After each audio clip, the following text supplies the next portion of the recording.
Hello everyone. इस session में हम देख रहे हैं स्मार्ट ट्रस्ट प्लानिंग। कैसे आप ट्रस्ट क्रिएट करके अपनी एसेट्स को प्रोटेक्ट कर सकते हैं और टैक्सेस भी सेव कर सकते हैं। इस सेशन में हम क्या क्या देखने वाले हैं, सबसे पहले वो डिस्कस कर लेते हैं। Type of trust in India, taxation of public trust, just overview देंगे हम इसके बारे में। हम यहाँ डिटेल में डिस्कस करने वाले हैं टैक्सेशन ऑफ प्राइवेट ट्रस्ट और कौन सा ट्रस्ट क्रिएट करके आपको मैक्सिमम अपना टैक्स को सेव कर सकते हैं और आपको बेनिफिट हो सकता है, उसके बारे में हम इस सेशन में देखने वाले हैं। Key tax efficient strategies for private trust, how to create private trust, benefits of creating private trust, sample trust deed clause and key points जब माइनर मेजर में टर्न होता है देन, और एक प्रैक्टिकल एग्जांपल। ये सब हम इस सेशन में देखने वाले हैं। सो ये बहुत ही फ्रूटफुल रहने वाला है आपके लिए। अगर आप भी चाहते हैं कि आप अपना फैमिली का एक ट्रस्ट क्रिएट करें, बट आपके मन में डाउट है कि वो ट्रस्ट क्रिएट करना क्यों है, उससे मुझे क्या बेनिफिट होने वाला है, वो सारे क्वेश्चंस का आंसर इस वीडियो में आपको मिलेगा। एंड तक जुड़े रहिए और अगर आपको अच्छा लगे तो please like share and follow. Thank you so much. हम आगे बढ़ते हैं। सबसे पहले हम देखते हैं types of trust in India. दो टाइप के ट्रस्ट होते हैं, पब्लिक ट्रस्ट और प्राइवेट ट्रस्ट। पब्लिक ट्रस्ट होता है चैरिटेबल और रिलीजियस पर्पस के लिए जो होता है। प्राइवेट ट्रस्ट जो फैमिली ट्रस्ट भी बोल सकते हैं हम, जो इंडिविजुअल्स और फैमिलीज के केस में होता है, तो ये होता है प्राइवेट ट्रस्ट। ये है टैक्सेशन है पब्लिक ट्रस्ट का। पब्लिक ट्रस्ट अगर आप क्रिएट करते हैं तो वो चैरिटेबल और रिलीजियस पर्पस होना कंपलसरी होता है। इसके बारे में मैं इतना ही बताऊंगी कि वो जो होता है नॉन प्रॉफिटेबल मोटिव के साथ होता है। और अगर आपका मोटिव ये है और आप कोई स्पेसिफिक टाइप की एक्टिविटी करते हैं, जो डिटेल में हम किसी और दिन देखेंगे, बट आज हम प्राइवेट ट्रस्ट पे फोकस करेंगे। बट मैं एक ओवरव्यू दे रही हूँ कि पब्लिक ट्रस्ट बेसिकली जो होता है पब्लिक के बेनिफिट के लिए होता है, जो रिलीजियस पर्पस या चैरिटेबल पर्पस के लिए होता है। और उसका एग्जेम्पशन होता है under section 11 and 12 of income tax act 1961। और इसमें बहुत बड़ा चेंजेस है जो है फाइनेंस इनकम टैक्स बिल 2025 में। हम उसके लिए भी जल्दी ही वीडियो लेके आएंगे जिससे आपको फायदा होगा।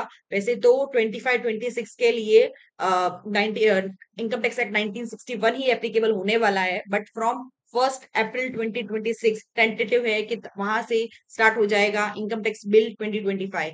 तो उसके बारे में हम पढ़ेंगे, पर पहले हम जो अभी क्या है एग्जिस्टिंग प्रोविजन है वो समझेंगे उसमें पब्लिक ट्रस्ट में एक डिफरेंट वीडियो में। बट आज हम प्राइवेट ट्रस्ट पे फोकस कर रहे हैं, बट मैं जस्ट ओवरव्यू इस तरीके से आपको दे रही हूँ कि इसमें एग्जेम्पशन मिलता है आपको सेक्शन 11 में और 12 में।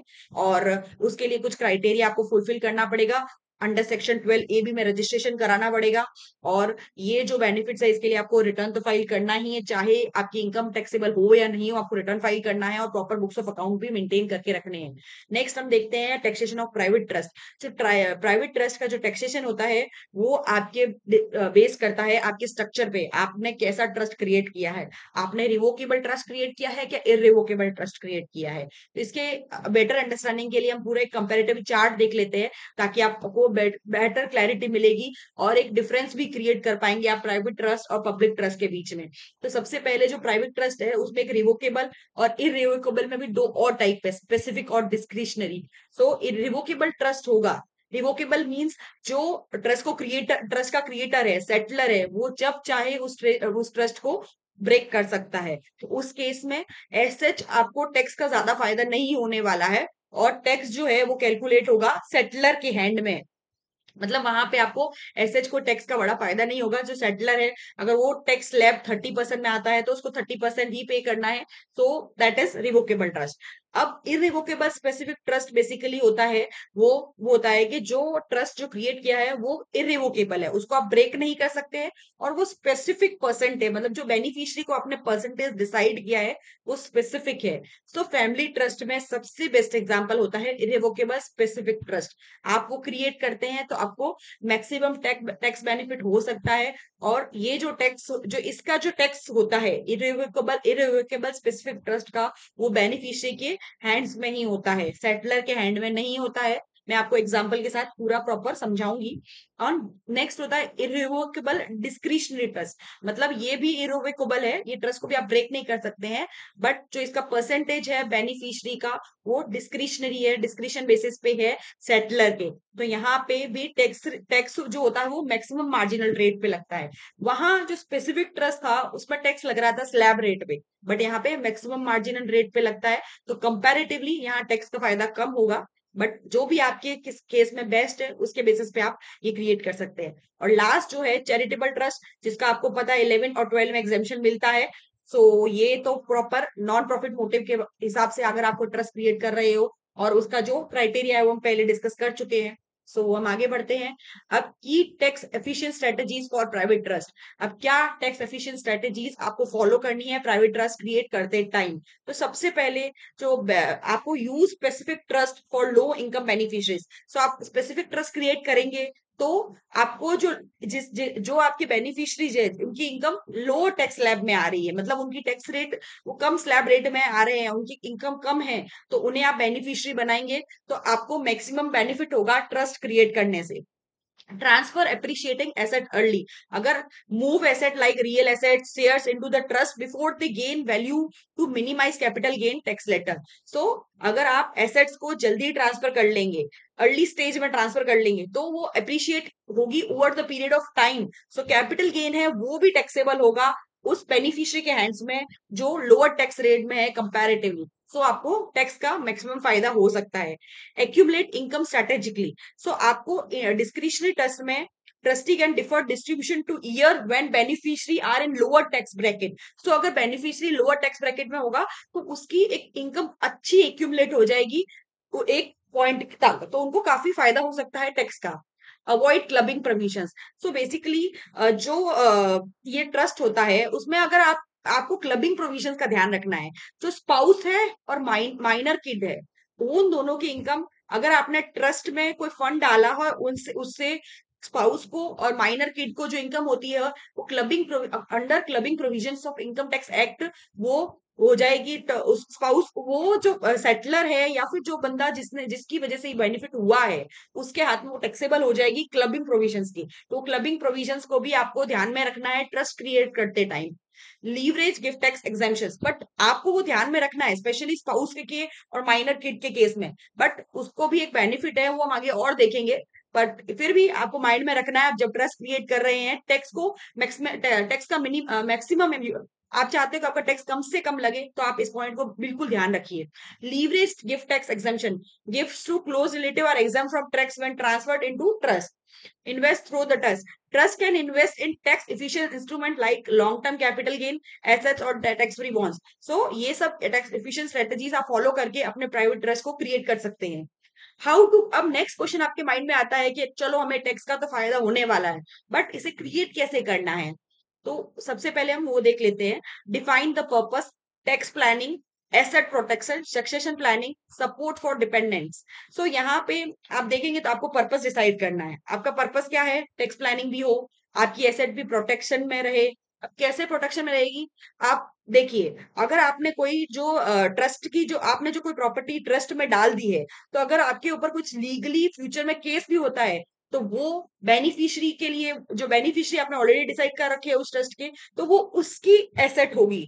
उस ट्रस्ट में जो बेनिफिशियरी है उसकी एसेट्स होगी, तो उस पे उस लीगल बाइंडिंग नहीं आएगी। तो ये एक बहुत फायदा हो सकता है अगर आप एक बिजनेसमैन है, फ्यूचर में कुछ लाइबिलिटी कुछ इश्यूज आ सकते हैं, तो आप ट्रस्ट क्रिएट करते हैं तो आपको फायदा मिल सकता है। सक्सेशन प्लानिंग हो सकती है, फ्यूचर में कैसे आपको विल की जगह ये बेटर ऑप्शन है, ट्रस्ट क्रिएट कर दीजिए और आप प्रॉपर सक्सेशन प्लानिंग कर सकते हैं।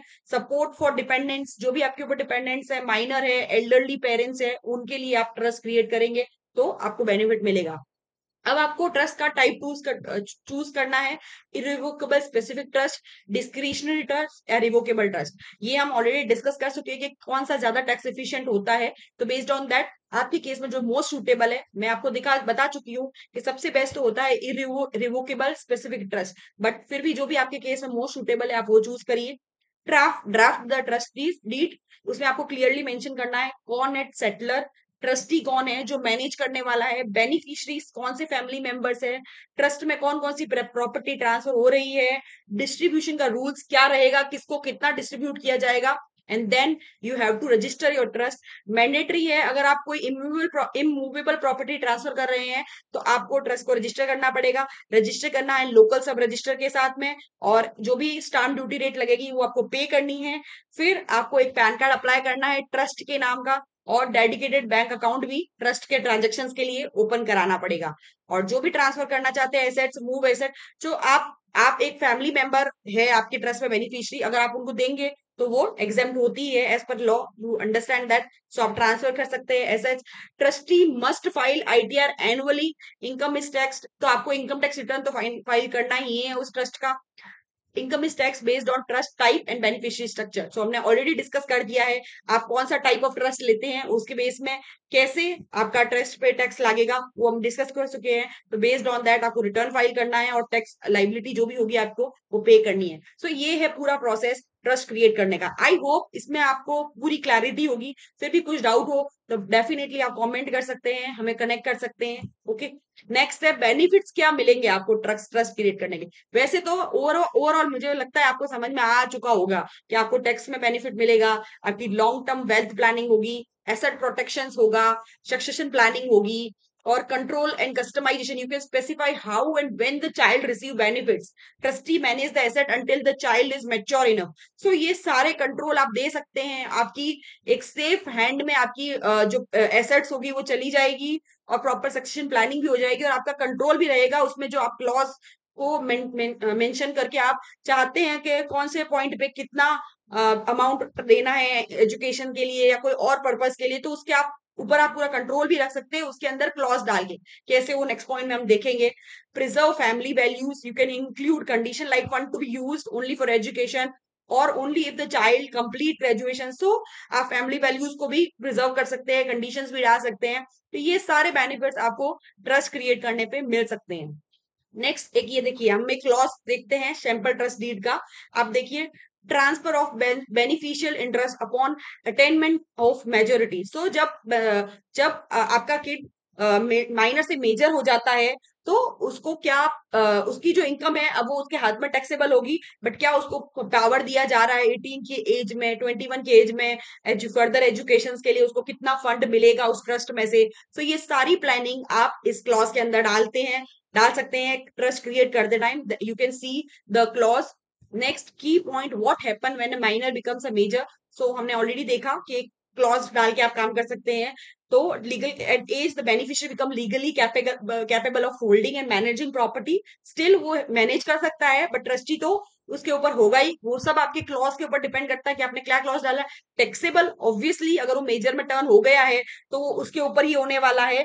अब आप एक पॉइंट समझिए कि जब तक आपका बच्चा माइनर होगा तब तक वो क्लब होगी पेरेंट्स की इनकम, जिसकी इनकम ज्यादा है उसमें, एज पर क्लबिंग प्रोविजंस। और जैसे ही वो मेजर में टर्न हो जाएगा तो उस वो इनकम टैक्सेबल चालू हो जाएगी उस बच्चे में। अब ऑब्वियसली जब बच्चा 18 ईयर का टर्न होता है तो वो अर्न तो करने नहीं लगता है, वो लोअर टैक्स स्लैब में होता है, तो इस तरीके से उसको काफी फायदा हो जाता है। सो और उसकी एक बहुत अच्छी एसेट क्रिएट हो जाती है बाय द टाइम। सो इस तरीके से आपको ट्रस्ट क्रिएट करने से फायदे हो सकते हैं। अब मैं एक प्रैक्टिकल एग्जांपल भी आपको दे देती हूँ ताकि आपको अच्छे से समझ में आए। So mister Sharma create a private irrevocable specific trust for the benefit of his 2 children. So उस ट्रस्ट से उनको 10 लाख की एनुअली रेंटल इनकम हुई, और ट्रस्ट डीड में क्लियरली लिखा हुआ था कि 50 A and B will receive 50% of income. Okay, since the beneficiary and their shares are determined, the trust is treated as specific trust and the trustee. तो यहाँ पे स्पेसिफिक ट्रस्ट है, उन दोनों की डिसाइडेड है, एंड हमने एज्यूम किया है कि वो दोनों मेजर है। तो जो इनकम है 5 लाख दोनों के ए और बी दोनों के इंडिविजुअली हैंड्स में टैक्सेबल होगी। सो आई होप अंडरस्टैंड। अब यहाँ कोई माइनर होता तो वो पेरेंट्स के हाथ में चली जाती, बट यहाँ हमने एज्यूम किया कि वो इनकम मेजर है, सॉरी दोनों ए एंड बी मेजर है, तो दोनों के हाथ में वो इनकम टैक्सेबल हो जाएगी। सो आई होप आपको ये सब समझ में आ गया कि कैसे ये इनकम जो 10 लाख की इनकम है, ट्रस्ट ने जो इनकम अर्न की है, जो प्रॉपर्टी थी उसके ऊपर, कैसे ए और बी के हाथ में टैक्सेबल हो गई, ना कि जो अगर वो पर्सन एक्स पर्सन अगर अपने हाथ में वो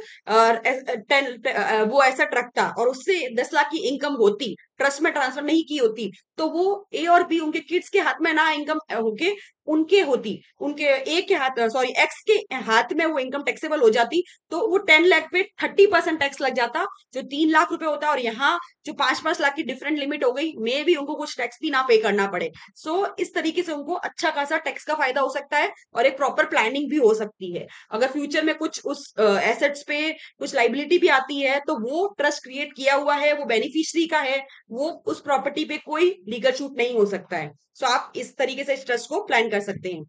और एक और ट्रस्ट है जो प्राइवेट डिस्क्रिशनरी ट्रस्ट है, तो वो उससे 15 लाख की इनकम हुई है। अब यहाँ पे जो टैक्स होगा वो प्राइवेट डिस्क्रिशनरी ट्रस्ट है, इसीलिए ये डिस्क्रिशनरी ट्रस्ट है, जो सेटलर है वो कभी भी उसको ब्रेक कर सकता है, तो इसीलिए वो जो टैक्सेबल होगा मैक्सिमम मार्जिनल रेट पे होगा। सो वहां हमने देखा कि स्लैब रेट पे हो रहा है और यहाँ मैक्सिमम मार्जिनल रेट पे हो रहा है, क्योंकि सो ये डिपेंड करता है टाइप ऑफ ट्रस्ट। यहाँ पे प्राइवेट डिस्क्रिशनरी ट्रस्ट है और वहां स्पेसिफिक डिस्क्रिशनरी ट्रस्ट था। सो आई होप आपको ये दोनों एग्जांपल समझ में आ गए होंगे। सो ये सब हमने देखा। अभी टिप्स मैंने लिखी है कि अवॉइड नेमिंग माइनर चिल्ड्रन और spouse as beneficiary to prevent clubbing provisions. But still ये है, स्पाउस के केस में तो ऑब्वियसली वो आपके अंदर क्लब होने ही वाली है, पर माइनर चिल्ड्रन के केस में अगर आप जल्दी अर्ली स्टेज में वो प्लानिंग स्टार्ट करेंगे तो उसका एक अच्छा एसेट क्रिएट हो जाएगा by the time. So you can think about that. But still ये है कि क्लबिंग प्रोविजंस को आपको ध्यान रखना ही है। जब तक वो मेजर में टर्न नहीं होता आपका किट, तो आपके ऊपर वो टैक्सेबल होने वाली है। Use specific trust for non beneficiary to benefit from slab rate. और एक और चीज है, अब यहाँ आप माइनर चिल्ड्रन में अगर वो आपका बच्चा नहीं है, तो उसका जो उनके जो पेरेंट्स है, मे बी उनकी इनकम कम हो बट वो आपके नॉन बेनिफिशियरी हो, तो आप वो प्लान कर सकते हैं, इनकम टैक्सेबल हो जाएगी उस माइनर चिल्ड्रन के पेरेंट्स के हाथ में। तो इस तरीके से भी आप फैमिली ट्रस्ट में अगर आप ट्रस्ट करते हैं, तो इस तरीके से आप प्लानिंग करके आप टैक्स को कम रिड्यूस भी कर सकते हैं और आपको मैक्सिमम बेनिफिट हो सकता है। और review the trust need regularly to adapt to tax law changes. So I hope आपको कैसे प्राइवेट ट्रस्ट क्रिएट करने से क्या फायदा हो सकता है, किस तरीके से प्लानिंग आप करके एक अच्छा फायदा उठा सकते हो, टैक्स प्लानिंग कर सकते हो, अपने पैसों को सेव भी कर सकते हो, एसेट को प्रोटेक्शन भी कर सकते हो, सक्सेशन प्लानिंग भी कर सकते हो।